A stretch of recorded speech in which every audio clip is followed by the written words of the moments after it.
Okay, folks, Andrew Wilbros here. Well, I want to talk a little bit about free agency. Again, we have free agency on the Chargers. We have free agencies out there in the NFL right now. I want to talk about some free agents we could go scoop up in free agent market to potentially add some depth on our team and potentially fill some holes that we have, right? Whether in the draft or not. Now, again, we have our blue chew. His name is Jim Harbaugh. We have harder trouser snakes at this moment right here because of what he's doing. Sponsored by Roman. Give us a call, Blue Chews. A lot to be said about this today, guys. A lot of positions, a lot of information to cover, guys. It's a lot more than I did last week covering wide receivers, edge. Let's get into it. Bull Bros. Okay, folks, as always, like and subscribe if you do enjoy the content. I'm Andrew Bolt Bros. So let's talk about the first position, tight end. Well, here's the thing about Gerald Everett. Gerald Everett he's a good versatile weapon for Justin Herbert, not a great tight end. He's not a great blocker. So the question is, does he fit the scheme that Greg Roman wants to have moving forward? I think the answer is potentially no, sadly. Breaks my heart because I really like Gerald Everett. I think he was probably the one guy on the offense that just did not give up when Easton Stick came out. I felt like the whole team just gave up on him, unfortunately. I just don't think they tried. Breaks my heart, but I think Gerald Everett most likely will not be resigned, probably because he wants a lot of money. But there are some tight ends in free agency that we can go after. Another guy that we have on our team, Nick Vanette, played a little bit, got a concussion, very good at run blocking.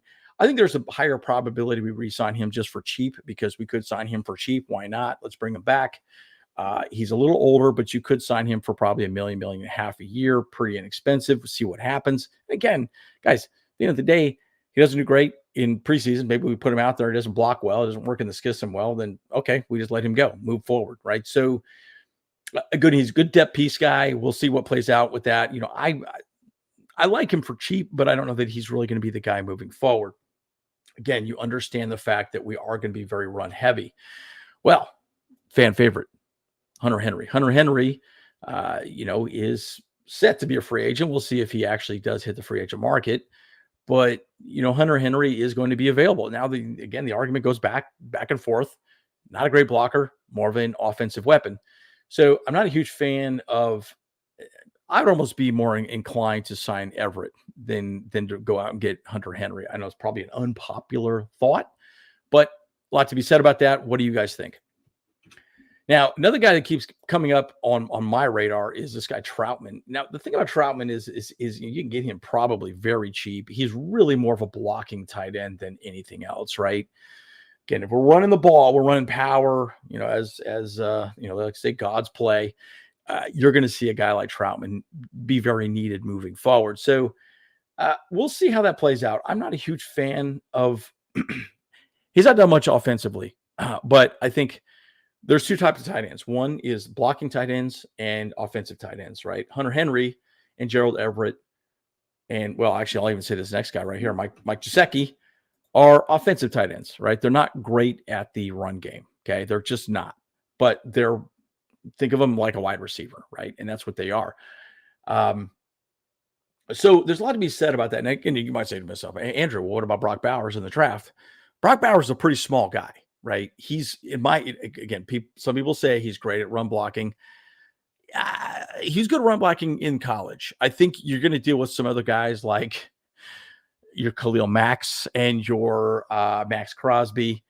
Folks, it's going to be a different story, right? So I am not convinced that Bowers is going to be that great as a blocking tight end. So again, I'm not a huge fan. We're going to talk more about who I think should be first pick moving forward. So let me just kind of wrap up my general thoughts on tight end. Tight end, look, I think I would love to see Gerald Everett re-signed. I think Nick Vanette most likely, I would like to see him re-signed, but I don't know that he will because, he's had some injury issues. There's been some problems moving forward.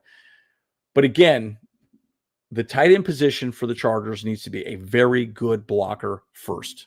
Secondarily, catching the ball, right? Let me say that again. Tight end for the Chargers needs to be a blocker first and secondarily an offensive weapon. And that's just the truth, right? Under Greg Roman, he doesn't care too much about the tight ends as much. You get both, life is great. But that's a little hard to do, and there's not a lot of great tight ends out there that kind of do both very well. So A lot to be said about that. Again, I'm in favor of re-signing Gerald Everett. I just don't think that'll happen from a dollar perspective, just because, again, we're well over the cap right now still, but a lot to be said about that moving forward. So let's talk about the next position, and that's safety. Well, I'm going to eat my lunch here. Our boy Aether said that Gilman was going to have a breakout year. He did great. I think we re-signed Gilman. You could re-sign him fairly cheap. My thoughts is probably a 2-year contract. We'll see how that plays out, but I think he's going to be the big free agent signing for our team, most likely. He did a very good job. Another guy that I think we re-sign also on this team. Oh, it's not this gentleman right here, Dean Marlowe. I did want to talk about Dean Marlowe. Mix up the slide a little bit there. Sorry about that, guys. But Dean Marlowe was great. I like him, but he's a veteran, and he did great for a while. Again, under Brandon Staley's system, which is extremely confusing and very hard to manage. Did great for a bit, and then he sort of tapered off towards the end, really became more of a special teamer. I don't think we resign Dean Marlowe just because unless he comes back very cheap, he might say, hey, I just want to come back. Give me veteran minimum. That could be the case. We'll see what happens. But I think a guy that we definitely resign. And by the way, if that does happen, because I think we're going to resign all 3 of these guys. Okay, just so you know, the safety room, I think, is going to be these 3 guys with Derwin James. But Jalen Hawkins did good. Guys, he did really, really good. He's young. He's physical. I think he will be a very good safety underneath Harbaugh's system and Jesse Minter's system, I should say. So I don't think that we really go after anybody, specifically beyond that, right? I think the safety room is going to stay in-house for the most part. We'll probably pick up some safeties and undrafted free agents moving forward. Let me give you my general thoughts on the safeties moving forward. Look, I do think we re-sign Gilman. We potentially re-sign Dean Marlowe, and then I definitely think we re-sign Jalen Hawkins moving forward. That will round out our safety room with Derwin James for the 2024-2025 season. So moving on to another position. Let's talk about cornerback. Now, cornerback's an interesting one, right? Because we got our boy here, Vato. Look, he's had good and bad seasons. Got paid like $9 million last year. He underperformed his contract for sure. I love the guy to death. I think he did a great job. Played well at BYU, college. Just never. He had good and bad years. This was definitely a bad year. And again, I think the whole defense had a bad year. But I think Mike Davis did not do great. He was okay. Isang Basie, I think we re-sign him. He's a very easy re-signing moving forward, very cheap. I don't think he'll cost us a lot of money. Interestingly, in this photo, he started the season with the Broncos and then was released. We picked him up off waivers, and I think he's definitely going to find himself a home here with the Chargers for cheap. I think we re-sign him fairly inexpensive. I like him. Again, video to come when we re-sign him. I'm betting that we re-sign him because I think he's a very good depth piece. Somebody that I think could do very well for us moving forward. Let's talk about some other players that are out there available. One guy is really L'Jarius Sneed. Look, he did great, right? They won a championship. This guy, very good. I don't suspect the Chiefs let him walk. Who knows? He's going to want a lot of money, right? So the argument is, well, I won a championship, but now I just want to get paid. I don't know. We'll see what happens with him. I personally don't think he will. I think one guy that we could potentially target that makes a little more sense to potentially go after, but he's considered the number 1 corner in the draft or in free agency, not in the draft. Jalen Johnson from the Bears. I do like him. I think he's a very good corner. But he's going to want a lot of money. So I don't know. You got to ask yourself this question. Corners get paid a lot of money, right? But this guy's physical. Dude, he's a Harbaugh guy through and through. So I do think we, again, pick up somebody in the draft for sure as a cornerback position. But I do think there's a chance we go after somebody in free agency, right? We obviously know J.C. Jackson was a complete bust. Still going to be paying for his ass even in 2024, 2025. But I think after we let Davis walk and we re-sign Basie, we need another guy that could be a number 1, and we pick up another corner that could potentially step in. Now, another guy that we even can talk about is Dean Leonard. I think Dean Leonard will actually do a very good job, very good at special teams. He's shown some really good signs there as well, but I don't know that he's our starting number 1 moving forward, right? So a lot to be said about that. So let me recap my thoughts on cornerback. I think we let Mike Davis walk. I do think we re-sign Isang Basie, and I do think we go after a veteran corner and draft fairly high in the draft a cornerback for the 2024-2025 season. What do you guys think? So next position. Let's talk about that.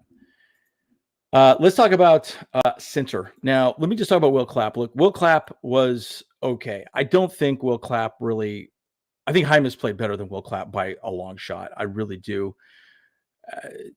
I think Will Clapp even started largely because he was boys with Justin Herbert. When Hymas came in, he played so much better than Will Clapp. It made me think, okay, there must be some reason why Will Clapp is out there, because he's just not good. He never got to the second level. I rarely saw him get off a block and then get another block moving forward. He just wasn't good, and didn't command the line well. Again, he's a free agent. I think he's walking. I just don't think it's going to happen. I want to say this one thing about Corey Linsley. We'll move on. I wish this man was healthy. Unfortunately, his heart issues are obviously hindering his ability to perform at any level in the NFL. I wish him best. And I will say this, I just want to tell him thank you for what he's done. This team is, definitely, clearly we are missing you and wanted you to come back. Unfortunately, not going to work out. But thank you for restructuring a contract and giving us an ability to get a little more compliant with the dollar amounts that we have available. So a lot to discuss on the offensive line moving forward. So again, center. One guy that I also want to talk about is Trey Pipkins. I don't know what we do with Trey Pipkins. Again, he's my biggest frustration on the offensive line, again, with center. But I think really center and right tackle are the two positions we need to address moving forward. Again, I'm a believer. I don't think we go after Brock Bowers, but I do think we go after someone like a Fuaga or that guy from Georgia. I'm drawing a blank on his name, the guy from Georgia. Anyways, but my point is I like them moving forward as, a right tackle. You got to have good bookends, guys. Or Joe Alt, the other guy, is if he's available, I think you go with him. But I don't know that he's going to fall. Even if we trade back, let's say we trade back with the Falcons, I'm not even sure he'll be there at 8. I mean, folks, he's that good. Now, also, would he play right tackle well? The thing about the offensive line, too, and I'm going to talk more about this as well, too, is that a lot of offensive line, you can kind of move them around. We saw what Jamari did. We'll talk more about him as well, too. I think there's some options with him. But again, I don't know that Pipkins really has – look, Pipkins got paid. Okay. I don't think he did great. I think he did okay. Didn't do great, but in the system we played last year, he's kind of on an island now. Now the argument is that, in Greg Roman's run system, there's going to be a lot more tight end help on that side. So we'll see what happens. I mean, I don't know that Pipkins is the guy. I think a trade could happen. I think we could trade him off. I think there could be an opportunity. We trade him. We could, I don't know. It's frustrating, right? I mean, and what frustrates me the most about Trey is that he was drafted under the impression that he was a work in progress. I mean, he didn't even think he was going to be drafted, I think, in the 3rd round. He thought he maybe the 5th or 6th round at best. We stretched for him, and I don't know. He's frustrating. Just the whole Tom Telesco thing frustrated me, and especially with this guy specifically. So a lot to be said about that. What are your thoughts on Trey Pipkins?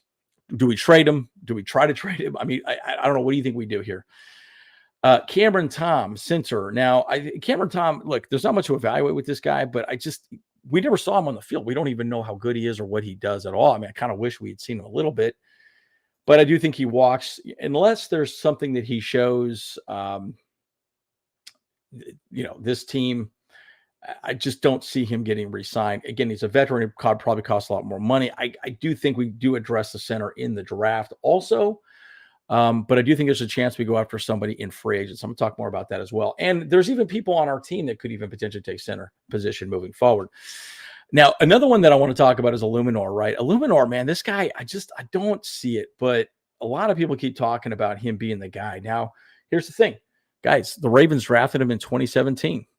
They drafted him in 2017. He played with them for 2 years. So Joe Ortiz definitely knows him. I don't know. I just don't see him as being a guy that, I don't know. Look, Khalil Mack ate his lunch. When we had 6 sacks, Khalil Mack just thrashed this guy. Thule was all over him. I don't know. What are your thoughts on him? I'm not a huge fan, but again, a lot of people seem to really like him, seem to think he's a pretty good right tackle. I don't see it, but whatever. We'll see what happens. But another guy that I think could be a really good option is this guy, Algoletti. Am I saying that? Oh, Algoretti. No, he's versatile, very versatile. And this is what I'm going to say. If I had to pick a guy that we go after, it's this guy right here. Yeah. And, Nick is offensive lineman, versatile lineman. Okay. Played a number of different positions. Left guard. Okay. Don't need a left guard. Played right guard and also some center. Okay. So he could be up and down the line. This is the guy I think we should go after in free agency. Someone like this that can play a number of different positions. Again, maybe not this guy. We might not be able to afford him, but he's very good. Now, again, on 720 pass block snaps from last season, he allowed 32 quarterback pressures and only 1 sack. Very good numbers, guys. So I like him. I think he would be someone I would want to go after. In fact, in my opinion, I would say a guy like this is probably the one guy we have to go after to protect Justin Herbert, but add more versatility on the line. Now, there's a couple of options on our line currently. I don't want this video to get too much longer. These are my last 2 slides to talk about. Would be McFadden. McFadden has played center. I think he could potentially play right guard. We can move some people around. I think McFadden, I like what I saw with him last year, man. I think he's young. Dude, guy played like 3,500 snaps at Clemson. Dude, the guy knows how to play offensive lineman. He showed, look, I'm a lot could be said about this guy. I truly believe that there could be some options for him moving forward. And the other guy too, I would say Jamari Sawyer. I think Jamari could potentially be moved over to right tackle. That could be an easy fix. Let's say we don't sign anybody in free agency. You could maybe even move Zion Johnson into the center position. He has played center before. You can move him there, move Jamari to right guard, move Pipkins to guard, and then maybe McFadden be a swing tackle or swing guard, all the above, right? So I think there's a lot of ways you can mix and match the offensive line. But again, there's a lot to be said about this. And again, I'll just wrap up my final thoughts. Again, as far as center and right tackle is concerned, Trey Pipkins has been rough. I don't know that I love Trey Pipkins, but at the end of the day, I think there could be potentially, we're going to get some draft depth with him. A lot of guys on our team could potentially step into that right tackle position. I think moving forward would be very interesting. If you're not a good run blocker, which Trey Pipkins is not, I think there's a good chance we move on from him, trade him away, maybe even release the guy. Who knows? We'll see what happens. George Tease likes comp picks. Could be the guy, could save up some salary cap. I think he's going to get paid $5 million next year. So that saves up a little bit of money for sure. Secondarily, I do think the center position is someone we build in the draft as well. I don't know that we pick somebody that high. I think there's a lot of people moving forward on this team, Jamari, Zion Johnson, Jordan McFadden, they could step into that center position potentially. But moving forward, we could go after a free agent like a Nick Algoretti that could step in and potentially be that guy to fill that center position, add depth in a number of different positions. Bit of a longer video, guys. Again, once these free agents are signed, we're going to obviously do videos on that, talk about it, in general detail. But I wanted to at least get my thoughts out moving forward as far as free agencies are concerned with our team members, people that are potentially staying, potentially leaving. Whew, lots to talk about. Guys, as always, Andrew Bopros. See you guys in the next one.